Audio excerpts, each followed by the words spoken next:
Hey, welcome back to Cool Classics. Today we're going to take a look at the life and career of Burt Ward, best known for his role of Robin on the Batman 1966 TV series. Got some cool clips, some freaky facts. Here we go. He was born Burt John Jervis Jr., July 6th, 1945 in Los Angeles, California. His father, Burt Sr., was the owner of a traveling ice show called Rhapsody on Ice. And Burt Jr. was already a professional ice skater at the age of 2. He was actually featured in a magazine called Strange as It Seems, which does illustrations of strange things around the world. One of which was Burt John Jervis Jr., the 2-year-old professional ice skater. As a kid, he developed the nickname of Sparky because when they would turn all the lights off at the ice rink, he had a trick that he could do and click his skates together and make a spark. He was also an avid reader of comic books. He would collect them and trade them with his friends. Although he had a wide variety, his favorites were Superman and Superboy, probably because his favorite TV show of all time was The Adventures of Superman, starring George Reeves. And what a great show that was. I can only imagine the impact it had on kids of the 1950s. Now in high school, he was on the track, football, and wrestling teams. But after he took a couple classes of karate, he fell in love with the martial arts, which led him to Taekwondo, where he excelled, eventually achieving a brown belt. After high school, he enrolled in college, and he also studied for and passed his realtor's license, which allowed him to work for his father's real estate firm. It was during this time that he moved into his own apartment. Now, the building wasn't just full of college students. There were a lot of people that were aspiring actors and in all of the performing arts. So they would see each other coming and going. You kind of got to know each other's habits and routines. And one day when he was coming back from Taekwondo practice, a man stopped him and he asked, "I see you leaving all the time. Are you studying Taekwondo?" And he said, "Yes, I am." The man said, "Well, we have something in common, the martial arts." And that man's name was Bruce Lee. Burt said the two of them struck up a friendship. They would talk a lot, and eventually the Lee family invited him up to their apartment for dinner. And at the time, they had a little baby, he said, about 6 months old, named Brandon. Burt says it was very obvious that Bruce was on a whole nother level of martial arts than he was. But it didn't really matter. Nobody was famous, and it was just about a friendship. He remembers one time when the family invited him to go into Chinatown with them. They showed him some places they liked to eat, and they got to sample some foods that he'd never had before. He said that's what it was about, a friendship. So all of this was taking place right around 1965. Now, Burt had been dating Bonnie Lindsay for a while, and the two of them got married that year. And she's the daughter of Mort Lindsay, who's an orchestrator and composer who made some music for Judy Garland, Barbra Streisand, Pat Boone, and the list is just a mile long. Very famous. Well, later that year, his wife Lindsay becomes pregnant. And Burt decides to try some new things. He hears around the apartment complex some actors talking about Batman the TV series is going to be going into production, and they want to audition, and everybody's all shook up. Oh, he's like, I love comic books, I love Batman. The only thing that could be any better is if it was Superboy. I'd love to do that, but I want to audition too. And they tell him it's not an open casting call. You have to have an agent or an agency behind you. And they gave him some names of places. So he went down to visit one of them. So he goes down to this talent agency and he has to wait around a while before someone actually comes out and asks him what he's there for. And he says, "I'd like to audition for this Batman TV series that I'm hearing about." And they chuckle and say, "Yeah, you and about 1,000 other young guys." And they go, "Well, what's your information? Fill out these pieces of paper." And he looked down and it was all like basic information, but where you went to school, who you studied acting with, and all that. And he goes, "I've never acted before at all." And they looked at him and they were like confused. And they go, "You mean you just walked in off the street and you're asking us to audition for this?" And he's like, "Yeah." And so they really didn't know what to do with him. So they told him where and when these auditions were taking place. And so he just left. walked on out, went on home, and showed up at the Batman auditions the next week.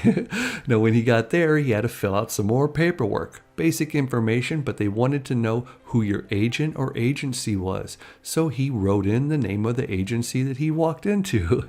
And then it had a list of things like your talents. So he put down Taekwondo, brown belt, wrestling, football, great at sports, stuff like that. And he went in, did the audition, and they told him, come back tomorrow. When he showed up the second day, there were some familiar faces from the day before, and so they all had to hang out together and wait for a bunch more first-time auditioners to go in and do their thing. Then they all got to go in one by one and have their second audition. And when he got done, they said, why don't you come back again tomorrow, but be prepared to do some stunt work. We want to see how you do with the stuff that takes a little bit of athleticism. Now, luckily, he wasn't a shy guy at this point, so he asked them, well, what will tomorrow entail so I can be better prepared? And they said, well, we're going to practice some of the fight scenes. We want to see how you can handle this. And he goes, oh, so it's going to be kind of like sparring. Should I bring a friend that can spar with me and I can show you? And they go, okay. Not only did he bring a friend, but he also brought a board and gave them a demonstration of how he can karate chop it in half. This is pretty cool. Check it out. Well, I'm going to do a couple of throws and a couple of falls. Falls? You're going to take the falls yourself? Right, I'm going to do the falls first, and then I'm going to take the throw.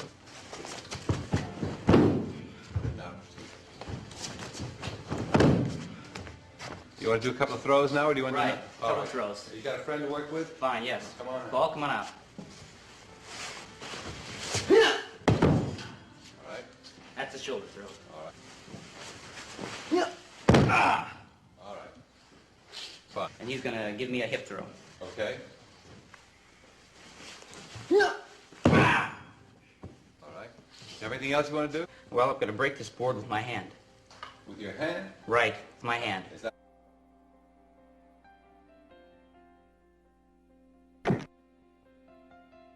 Man, that was pretty cool. Now, everybody liked him during this audition, so the next step was to introduce him to the producer, William Dozier. One day he came in and he said, I think we may have found our boy. I said, well, bring him in. And he walks up to me and said, hello, Mr. Dozier. Well, I figured this is the kid. He had just the right amount of enthusiasm, brashness. So I said, we'll test you.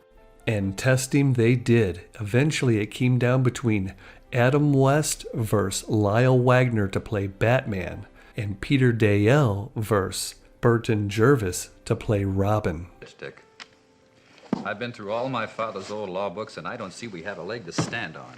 My value as a secret crime fighter ended.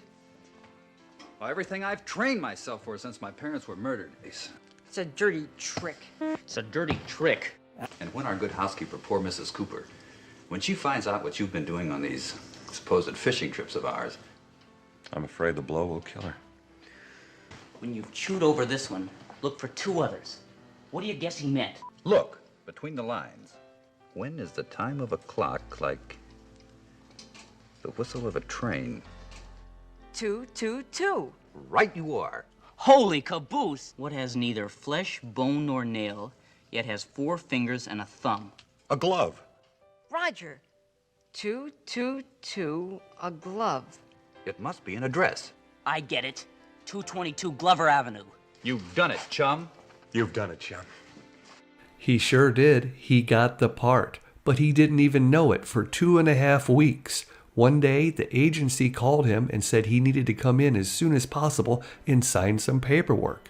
He asked him over the phone, "What's this about? Are you accepting me for your agency?" And they said, yeah, you have to come in and sign that paperwork too, but you also have to sign this contract with Greenway Productions. They contacted us and said that you got the part as Robin on the new Batman TV series. He was so ecstatic, he ran in there and signed everything he could. He didn't even care how much he was getting paid, which later became a point of contention. I made a video on that, the salaries of the cast of Batman. You should check it out after this one, but we'll move on. He also changed his name from Burt, B-E-R-T, to B-U-R-T because it looked cooler on the screen. And then his last name, Jervis, was being mispronounced Gervis too many times, so he went ahead and changed it to Ward, which was his mother's maiden name. Now, when the show debuted, it was a rating sensation. It helps that the studio promoted this unbelievably. They advertised it anywhere and everywhere they could. Those of you here in the studio, you'll have to, I guess, look over here or up on the wall, wherever the monitors are. You stay right where you are because the Batman is coming one time.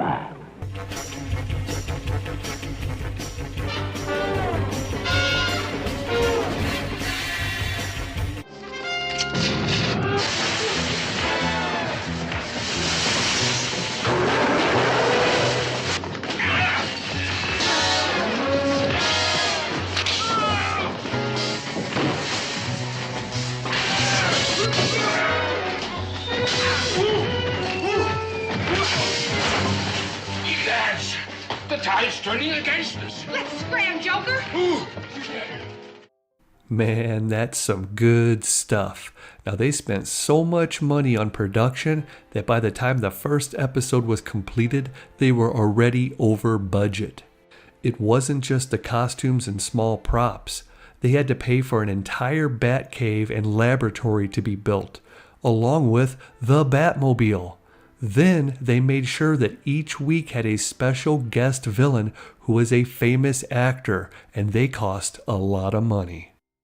Burt says that it was obvious on the first day of filming that they were trying to cut production costs. The first thing they filmed was the opening scene where the Batmobile leaves the Batcave. When he got into the Batmobile, he looked over and goes, "Hey, you're not Adam West." And the guy said, "I'm his stuntman." Burt said, "Shouldn't I have a stuntman too?" And the guy says, "We couldn't find one that looked like you." They yell action, the stuntman takes off, and as soon as he makes the turn, Burt's door flies open, barely missing the Gotham City sign. Burt goes flying out but catches himself by his pinky on the gear shift. He starts to pull himself back in, and his finger is dislocated. The car stops, they're looking at his finger, it's all crooked. They kind of pull it back into place and they say, "We'll take you to the hospital after you finish the scene. Let's do it again. Don't let the door fly open, and maybe this time buckle up." Robin, you haven't fastened your safety bat belt. He said the injuries started adding up fast. That same week, they set off an explosion on the set, and it wrung everybody's ears so bad he had to get his checked to see if there was damage. Then, when they set off another explosion, it was so powerful that the boards in the ceiling fell down and one hit him and broke his nose.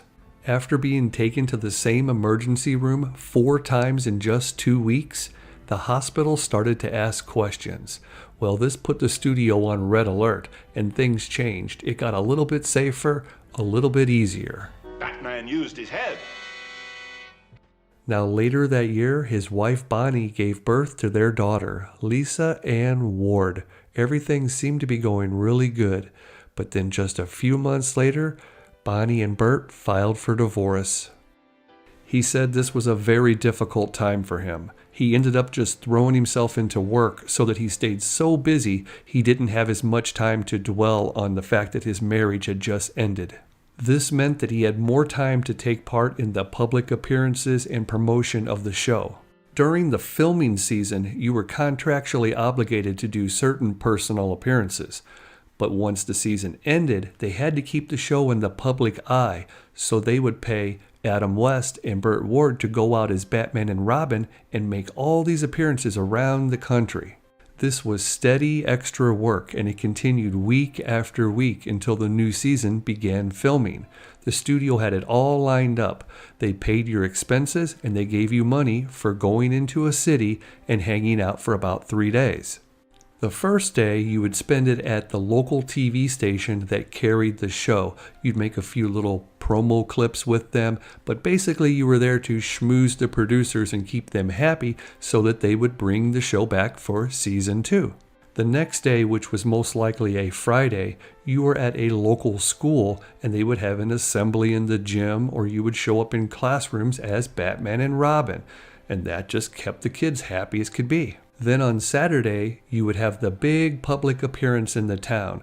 Now this would be like a parade with Batman and Robin as the Grand Marshal, or maybe the opening of a big store, or a shopping center and everybody gathered in the parking lot. Batman and Robin are here. Maybe even have the Batmobile show up. The show was such a rating success because it was appealing to such a wide audience. You had all of the kids who loved Batman and Robin. You also had the older generation who grew up with the comic books and were just happy to see it come to life on TV. Then you had two other demographics. The high school and college kids who loved the campy vibe and the references to their pop culture of the time, and the suburban housewives who loved the sexual innuendos and revealing costumes of the Cape Crusaders. She looks very pretty when she's asleep. That single statement indicates to me the first oncoming thrust of manhood, old chum. In 1995, Burt wrote a book called My Life in Tights, and let's just say it wasn't revealing, it was shocking. Now, I can't talk about 90% of that book on here because it's pretty racy, but what he does say is that he knew that Adam West had a heck of a fan club and what you would call groupie situation going on. But what he didn't know until he went out on the road was he had groupies too. In every town they went to, Adam was hooking up with a different woman. And in every town, there were women that wanted to hook up with Burt too. Now, he says he was still only 20 at the time, and these women were 35, 40 years old, married, and he didn't realize that at first. And they would slip him notes. And some would just find out where they were staying, what hotel, and show up there looking for them. Now, after a while, he started to partake in this too, and he learned to keep a little note with him, and when one would come unto him, he would slip one back to them, and they'd set up their rendezvous. Now, one night, he's in the room with this woman. All of a sudden, he hears bang, bang, bang on the door, and he goes rushing over and looks out the peephole. But all he can see is the chest of some giant man, and the guy's yelling, "I'm gonna kill you, you are with my wife." So he turns around and asks the woman, "Are you married?" And she's like, "No, I don't know who this psycho is." Now, he knows better than to open this door, but this guy ain't going anywhere. He's getting more carried away and violent. So Burt calls the room next door where Adam is staying and says, "Do you hear this? There's some guy at my door." And he goes, "Don't worry, Robin, Batman will save you." He's all confident and stuff. So he goes rushing to his door, opens it up, looks out, and that guy sees him looking at him and goes marching towards Adam. Well, Adam panics, closes the door, locks it, and goes back to the phone and says, "This guy is huge. You need to get out of that room now." Right then, the guy gives the door a big kick and it buckles really bad. So Burt grabs his underwear and puts them on. The woman already grabbed a bra and panties, and they go rushing to the sliding door, which luckily they were on the ground floor. So when they opened it, they just had to step across something, and they were out in the courtyard. But this guy gave it a second kick on the door, and it opened up, and he's chasing them. Now the girl goes one way, Burt goes the other, and the guy is chasing him, but he had a pretty good lead. So he's running in his underwear across the parking lot, down a street. Now the whole hotel is called the police, and people are like, "What the heck's going on," right? So eventually the cops show up and they catch Burt running around in his underwear and put him in the back of a car. Now they go looking around for this other guy and they find him too. It turns out that Burt was with this man's wife the week before in a different town. And somewhere along the line, she got mad at this guy and told him about it to make him jealous. And boy, did he get jealous. Now, this is 1967, and he figured out how to track them down to the next city and showed up and found his room, which is crazy. This whole incident really shook Burt up. But of course, Adam had to laugh about it and make jokes. He said, "I think you learned a lesson tonight. Always look for a wedding ring first. And if you don't see one, look for a tan line. And if you don't see that, still make sure there's not a dent where they recently took it off. Now you know." What a freaky scene. Now, as the series went on, the promotions department would always tout Burt Ward as this martial arts master. They would sometimes refer to him as a black belt. and they didn't really understand the difference between the martial arts like taekwondo, karate, kung fu. They would use the terms interchangeably, and the word karate was the most popular in the American lexicon at the time. So in some publications such as TV Guide and things like that, Burt was listed as a black belt in karate, which he was not. Now the martial arts community knew this and they took exception to this, but it really wasn't Burt's fault. This was just the PR firms doing whatever they did. Now at the same time, Burt was continuing to study Taekwondo, and you can see in the picture above, he's training with Master Young Ik Soo and eventually did achieve his black belt, and later he was inducted into the International Karate and Kickboxing Hall of Fame.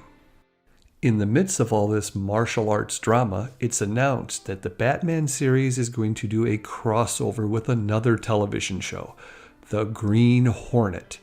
Now, the Green Hornet has an up-and-coming superstar playing the part of Kato. His name is Bruce Lee. Now, the original script was written where Robin and Kato would have a battle, and Robin would get the better of Kato. But Bruce refused to do this. He said, at the very least, we have to have a draw.